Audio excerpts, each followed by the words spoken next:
Hey guys, I'm here to talk to you about how to get started with this summative assessment. So when we're in Schoology, you'll notice that the folders we have available here include summative assessment, 5-paragraph essay, 3.7, Unit 2 summative planning, and then all of the other lessons, right? Well, the summative assessment really starts with the 3.7 planning, and this is an outline that you're going to be submitting in Schoology. So the very last mastery check for this unit is a submission in Schoology. So let's start here. So when you open the 3.7 folder, you'll see students will be able to create an outline of a 5-paragraph essay on Of Mice and Men following a chosen line of inquiry. There's a bunch of stuff in this folder, and I didn't want to overwhelm you with too much stuff, but I also wanted to give you everything that you might need in order to help you be successful with the mastery check.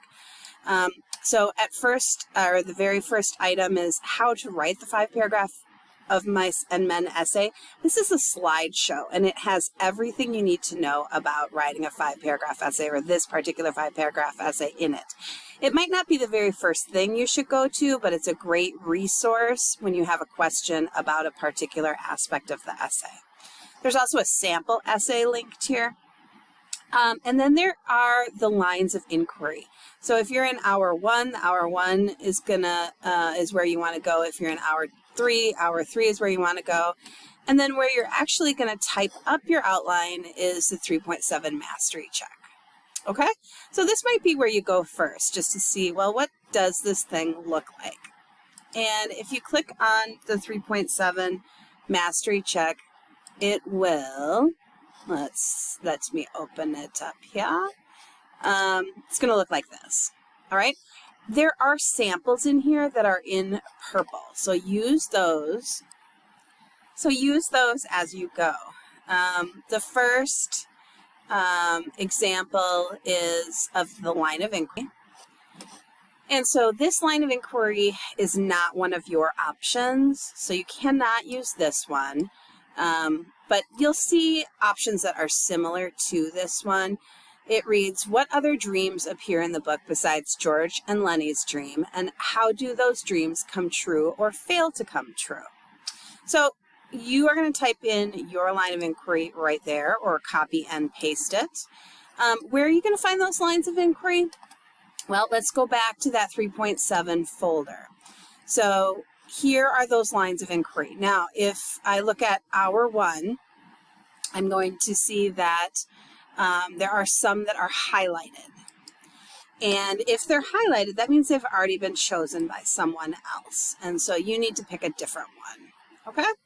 If we run out of lines of inquiry, then maybe we can double up. But while there's still some that are not selected, we would like you to pick one of those. Okay? So you can see they're organized by theme: the nature of dreams, loneliness, powerlessness, and fate. And so in 3.6, we ask you, hey, which line of inquiry looks good to you? Why? How do you think you might answer it?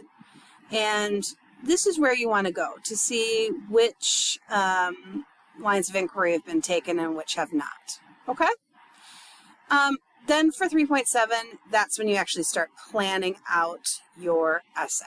So let's say that I want to do something about powerlessness and investigate how Lenny's intellectual disability takes away his power. Also consider Lenny's relationship with the puppy and the mice before it. How does this relationship demonstrate Lenny's power and foreshadow what is to come? So I could just copy that, Control C, and then when I go to the line of inquiry, Control V, and then I'll get started. Okay? The next step is to create your thesis statement. Now, that is no small feat. That's a big task. But we've given you some help here. One thing that we've done to help you is that we have given you a sentence frame and an example. So the example is Of Mice and Men by John Steinbeck communicates the message that women's dreams are limited to what they can achieve through their appearance through a feminist literary lens. Now, how did I get to that? Well, I used the sentence frame first of all, and I just sort of filled it in, but I also had to do some brainstorming first. And so that's probably what you're going to need to do before you write your thesis statement. And to do that, you're going to go back to the packet. In the packet, there's a page in 3.7 designated for this brainstorming to help you write your thesis statement. It's called Of Mice and Men Summative Planning, 3.7 Step 2. And it says on the very top of this page, rewrite the specific prompt and its number that you've chosen here. This will be your essay prompt. So I would write the one that I just found that I liked from the lines of inquiry that hadn't been taken. And then I would start brainstorming. This is on page 24, okay? Page 24 of your packet. Okay, so the next thing to brainstorm, which literary lens do you plan on using with this prompt? So this is important because we're asking you to write this essay through a particular lens of understanding literature. The first one is all about social power, and it's called the Marxist lens. If you use this lens, you're going to notice that Lenny does not have very much social power. And if you look at the book through the Marxist lens, you're going to probably sympathize a lot with Lenny because he has so little power that his options are very limited. The social justice lens looks at people of color specifically and how BIPOC people in the book are treated. Now, of course, we only have one character, and that's Crooks, who is not white. And so you'd be writing about Crooks probably if you pick this social justice lens. And you'd be looking at how things are unfair for Crooks because of his race, because of being black. Feminist lens is the third lens, and this is all about women and people in the LGBTQ community and how they are treated differently because of their gender or sexual identity. And so these, if you're looking through this lens, you're really going to look at, you're probably going to focus a lot on Curly's wife. So I would imagine most of you are going to be using the Marxist lens, to be honest. You might use social justice lens, you might use feminist lens if you're going to deal with Crooks or Curly's wife. Okay, so this is going to help you come up with your thesis statement because we're looking specifically at some of these questions that are having to do with the lens. If you do the social justice lens, here we've got some reminders of what it is, and then some questions for you to answer. All right. Marxist lens, let's take a look at this one. Everything in the Marxist view is about the haves and have-nots, socioeconomic classes, how much money people have. And we have to pay attention to the material conditions of life, class structure, and how workers are oppressed and how classes are in conflict. So which characters come to mind when you think about the answer to your essay prompt? So you have to keep that prompt in mind. What is it that you are writing about? And so for this one, you know, investigate how Lenny's intellectual disability takes away power. Well, that's what I would write about. I'd think about how is it that Lenny loses power?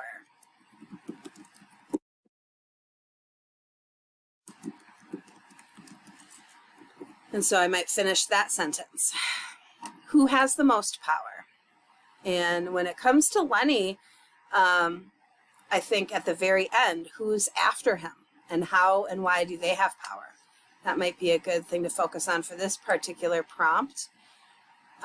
Who benefits the most if work is successful? This has to do with Lenny working. Who is going to reap those benefits? Well, probably not Lenny, right? He's not going to get much more from his work no matter how hard he works. he wants to do right by George so that he can tend rabbits, and that ends up becoming a really important part of what happens in the ending. So you might think about that. George, in a way, has some more power than Lenny in that regard. However, can George really make that dream come true for Lenny? Well, there's people above him who have more power that that maybe will see to that dream not coming true. So these are some good questions to study paragraphs. And so the sample I have is Of Mice and Men by John Steinbeck communicates the message that women's dreams are limited to what they can achieve through their appearance through a feminist literary lens. You're going to find something interesting about your line of inquiry, and then you can type it up here. Now, the good news is that we're going to give you feedback on this thesis statement to let you know if it works or if it needs some revising. All right, then you're going to move on to your first main point, and that is going to be about the beginning and the middle of the book. And so my example is in Of Mice and Men, Steinbeck raises the question of dreams with Curly's wife, who is never given a name in Of Mice and Men. She does have a clear dream that she feels she has failed to achieve. What is yours going to be? Use the sentence frame and then complete that. And again, we will give you feedback on this. Then your main point 2. The example is using a feminist literary lens to examine the character of Curly's wife reveals that she is limited to finding attention and power through her physical appearance. So you write it about your literary lens and your thesis statement that answers your line of inquiry there. And then your main point 3, this one is focusing on the end of the book. How does the ending of the book change our understanding? Here's the example. At the end of the book, we see that not only does Curly's wife lose her dream, she loses her life as well. This changes our understanding of the line of inquiry because it makes the story even more tragic. So this main point actually has 2 sentences, and that's okay. And so if you want to end this sentence and then start another sentence for this main point, you sure can. Okay, so after you get those in there, then you submit, and this is how we'll be grading it. We're looking for the thesis statement to answer the line of inquiry in an interesting way, and main points to be clear, thorough, and good topic sentences for the body paragraphs. All right, let us know how we can help you as you start working on the 3.7 and summative assessment.